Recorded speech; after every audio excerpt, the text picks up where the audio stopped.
were talking about your near-death experience and how that changed your perspective. I'm sorry it happened to you. Must have been very stressful. But some good things can come out of these life-changing ordeals and experiences we sometimes have to go through. I totally agree. And I know sometimes it sounds silly to say this out loud, but I look at having necrotizing fasciitis and that near-death experience, which sounds crazy to say out loud, as a gift, because it's really given me the ability to focus on what's important and not pay any heed to what's not, in terms of life choices or people you spend your time with or don't spend your time with, and even things, organizations that I care about. It gives me more of motivation now to focus on that type of thing. It was the scariest thing I've ever gone through in my entire life, and I'm heartbroken that I put my family through that uncertainty of not knowing whether or not I would live or die. But again, looking at it in a positive light, it brought us all closer, if that was even possible, because we've always been a very tight family, a very close family, like many people are in Newfoundland and Labrador. And you learn not to take it for granted. You do. And you really learn to be in the present moment. Yep. I had a really wild experience in 2021 where I almost passed away of COVID. I had the Delta variant of COVID. I was in bed for a month. I've never really shared the full details of the story publicly, but I felt a little embarrassed because to be fully honest, I was one of those people thinking maybe COVID, the deadliness of it was exaggerated, and maybe it wasn't really that bad. It was more like a bad flu, and it's funny how life works out. Then I got the worst variant imaginable. I should have been in a hospital. I had a doctor visiting me. My oxygen level bottomed out.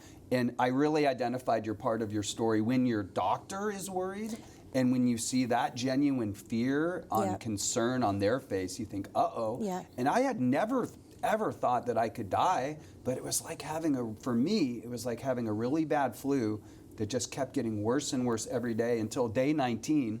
I was dry heaving for 4 hours in a hot bath, and I actually called out to my wife, call an ambulance, call an ambulance. I knew I was dying. My body knew I was shutting down.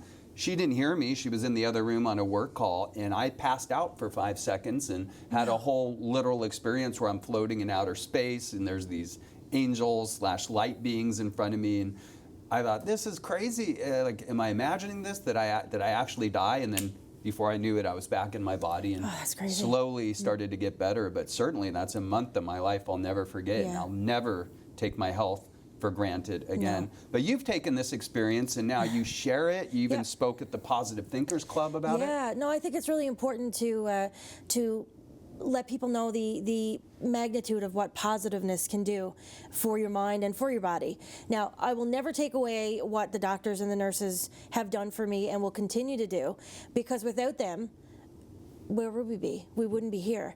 But it's a matter of taking the information that they're giving you and actually paying attention and doing what they need you to do, but also doing it in a way that's going to make sure that you succeed. Because they give you all the tools. They say you need to eat this, you need to do this, you should stand, you should sit, you should walk. But if you decide, I'm too tired, I don't feel well enough, well then you're sabotaging yourself.